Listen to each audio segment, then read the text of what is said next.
Okay, so I spoke about a neuron. I spoke about the dendrites. I already mentioned two general types of neuron, the spiny and the smooth. I already spoke about two different types of neurons when I spoke about functionality, because I spoke about excitatory neurons and I spoke about inhibitory neurons.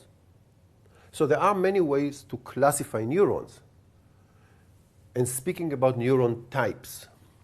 But maybe before going into the neuron types, let me just mention something that I should have mentioned before, that of course in our brain there are so many neurons, and the last counting of how many neurons you have in your brain is very, very close to 100 billion or 100 milliard, meaning 10 to the power of 11. Huge number of cells in very many regions, some more dense, some less dense, but you know that your brain is built from so many, many, many elements, 100 billion of cells. And so can we speak about each cell as a separate, individual, different, not in terms of not being connected, but type? Or can we speak about classes of cell types? Like when you go to the jungle, you say, this is one class of tree, this is another class of tree. So we can also do the same thing in terms of types or classes of neurons. We can classify neurons by anatomical features. As I said, you can use the anatomy of the dendrites, the shape of the dendrite, to classify neurons and say, this is cerebellar Purkinje cell, this is pyramidal cell from layer 5 of the neocortex, this is pyramidal cell from CA1 of the hippocampus, and so on. So this is anatomical features, using anatomical features to classify different cell types. We can also classify neurons in terms of functionality, as I said. I can say this neuron is excitatory because it sends excitation. It wants to activate the postsynaptic cell, or this cell is inhibitory. This is another type of functional classification. And this is actually the broadest classification, functional classification, I can say about the brain. That the brain consists of two types of cells in terms of function. One type tries to inhibit the brain, to control activity, reduce activity, and another type, the excitatory, tries to excite the brain. And it is indeed the balance between the two in your brain. The balance between excitation and inhibition is really what makes the brain functional. You don't want too much excitation. It may cause epilepsy. You don't want too much inhibition because the brain then is not active, it doesn't function. You all the time seek for a balance. That's a very interesting puzzle, the balance between excitation and inhibition, but this is the two general types, excitation and inhibition. I can also classify neurons by the electrical characterization or characteristics.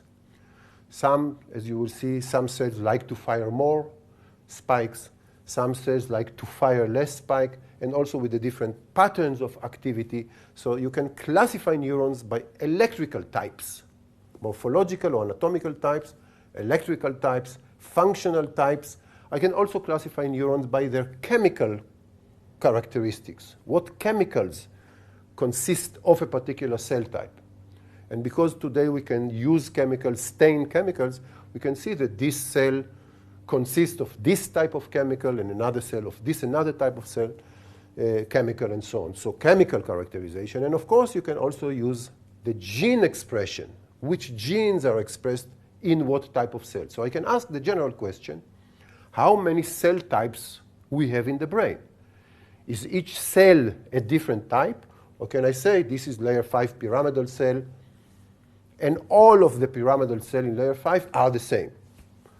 This cell is layer 2, 3 pyramidal cell. This cell is layer 1, and so on. Can I use this, or can I speak about each cell separately? This is an interesting work. It's not final. We think that our cortex, for example, depending on which criterion are you using for typing the cells, for classifying the cells, probably have several thousand cell types. Again, depending on the typing of the cell. An example, I take a network in the cortex, just examples of several cell types. Immediately you see this big, beautiful layer 5 pyramidal cell dendrites with the blue axons that may go out. They do go out from this region to other regions. And you can see all these local neurons with the dendritic tree red and the axonal tree locally. So this is indeed another general characterization of cell types. Usually we say that these big excitatory pyramidal cells and other excitatory cells, where they have this axonal projection out of this local region, we call them projection or principal neurons, because they are principal in the sense that they send from local processing outside to other regions through long axons. And we call other neurons, like this one, for example, or this one, interneurons, usually inhibitory neurons, interneurons, because they are inside the region, and the axonal tree only talks locally. So here is another characterization. Usually the excitatory cells in the cortex are principal projecting cells outside of this region, and the inhibitory population, this one and this one and this one, are local, are interneurons. So principals versus interneurons. These are important classification to try to understand the system of this local inhibitory control and more globally sending information to other regions, excitatory information. And if you zoom in, just recently, there was an attempt to classify inhibitory neurons into classes, into types. A very recent work from 2013 by Javier de Felipe, the great Spaniard anatomist. I sometimes call him the grandson of Ramón y Cajal, although he's not a real grandson, but intellectually. And they, a group of people, sitting trying to decide, based on morphology, how many interneuron types, how many inhibitory types you have. And you can see that they are using the dendritic tree as a signature for type. So you will call this beautiful dendritic tree a chandelier cell, because it looks like a chandelier, And you will call this cell basket because it generates like a basket connection through the axon in this case. So in this case, they use the axonal structure that is engulfing the postsynaptic cell like this, like baskets. The horse tail, this is another cell type, and so forth, the Martinotti. So you can see that you can start to make some order. It's not a complete jungle in a sense of types. For some reason that is not completely clear, absolutely not yet, why do we have the different types? Why don't we have just one inhibitory type, one excitatory type, and finish with it? Why do we need all these little characters, each one with different shapes? Each one makes contacts to different direction and with different postsynaptic cells. It's not a jungle. It's an orderly system that is doing function, speaking, talking, feeling. So these are the basic elements in the inhibitory system.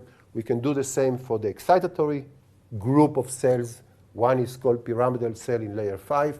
Another one is called spiny stellate cell in layer 4. So I'm not going to elaborate on that.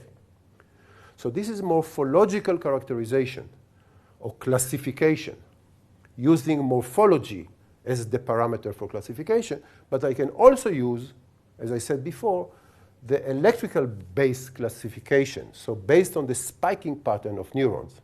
So for example, if you record from one neuron, the spikes of one neuron, you see that one neuron is doing ta-ta-ta-ta-ta-ta-ta very intensely. If you record from another neuron, he fires spikes, but in a sparse kind of way.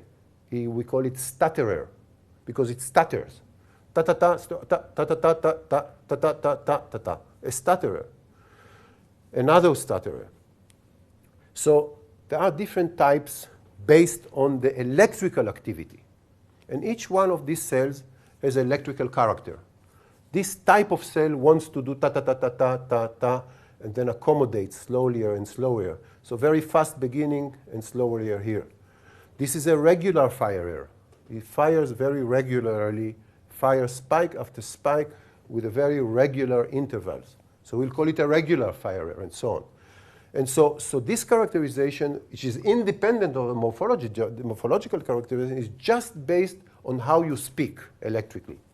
I like to speak very strongly, fast. I like to speak more regularly. I'm a solid person. This one starts very fast and then becomes tired a little bit, and then he fires less. This one is completely statutory. He doesn't succeed to speak continuously, so he spikes like this. And there must be some functional meaning to all that, which again, we don't completely understand, but it's important to see that inside the spiking mechanism, which again, we should speak a lot about the spiking mechanism of cells, there are different types of spiking mechanism, this one, and this one. So you can characterize the cells as they did here through this blue brain database. We can see different types of cells.